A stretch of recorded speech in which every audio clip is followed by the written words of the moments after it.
Hey guys, welcome to the Myrtle Beach Art Museum's Kids Art Online. So today we're going to be doing our painter's palette class, and it's going to be a super fun and exciting class for us to do. It's actually very therapeutic, and it's just kind of a chance to let loose with your creativity. We're going to be doing an acrylic pour painting. I'm going to show you multiple variations and ways to do this, and alternatives for your use of materials. So let's get started. You will need a canvas of some kind in order to paint on. I have a black canvas here and a white canvas here. You will also need gloves in order to protect your hands. You will need plastic cups. You will need stir sticks.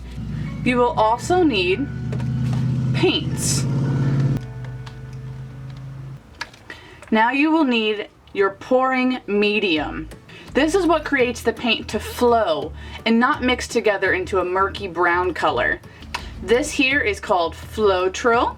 You can find it at Lowe's, and it is a pouring medium. But if you don't have this, a good substitute is Elmer's school glue. Now these next two materials are completely optional. You can use 3-in-1 silicone. This is a medium that you add into your mixture, and it creates cellular-like drops to explode from your painting.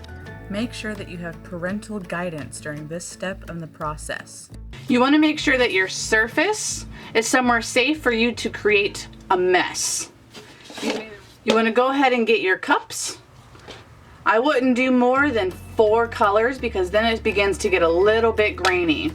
Make sure you have your gloves on, and we can begin mixing.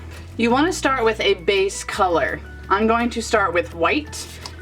Black or white create very nice base colors. Now as you see, there is not a lot of paint in there. You just want to add a little bit of paint. And then you can add your Floetrol. Take your stir stick and you want to mix it together. There is no exact measurement on how much Floetrol that you put in. You just want your paint to be watery. And you are just going to repeat for all of your colors.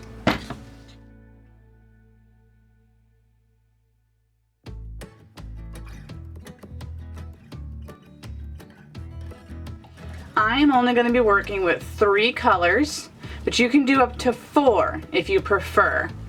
Those are pretty ideal colors. And then you're going to get your 4th cup, and it is going to be our pouring cup. You just want to begin pouring a little bit of each color, alternating your pouring sequence until you have a sufficient amount of paint in your pour cup. You just want to mix and pour each one in there. As you see, they're not mixing together. You can go to any length that you think that you need to cover your canvas. This next part is completely optional. You don't have to do this if you don't have this material. This is just a kind of extra flair to add to your piece. A couple of drops of that. And you don't want to mix it up too much. You just want to kind of push it down. Now when it comes time for your canvas, there are 2 main types of pours that you can do. You could do a dirty pour, or you can do a swirl pour. A dirty pour involves flipping your canvas upside down or on top of your cup and then flipping it over. Now you can always do both types of pour on the same canvas, but you will want to do the dirty pour first and the swirl pour second if you choose to do both.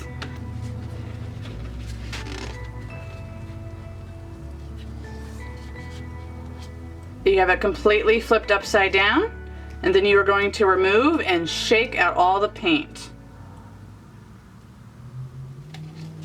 And now you're going to use gravity to your advantage and just begin to move the canvas around.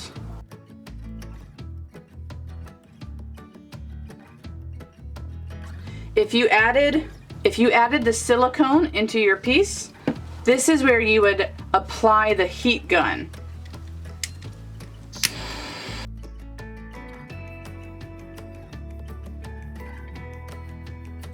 Now you want to put this to the side, somewhere safe where you can let it dry off.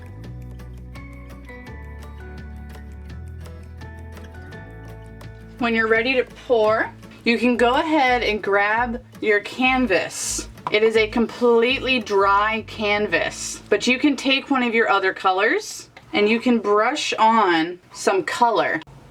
By doing this, the canvas is now wet and it will help the paint flow across a little bit easier. So in order to do a swirl pour, you will want to pinch your cup, tilt it, and pour it in a swirling motion.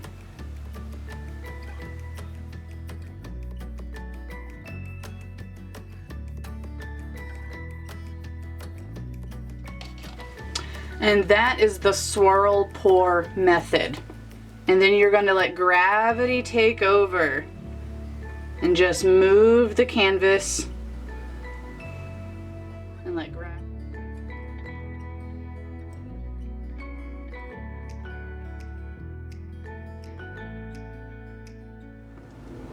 Once you're finished with it, you can go and put it on the side somewhere safe to let it dry.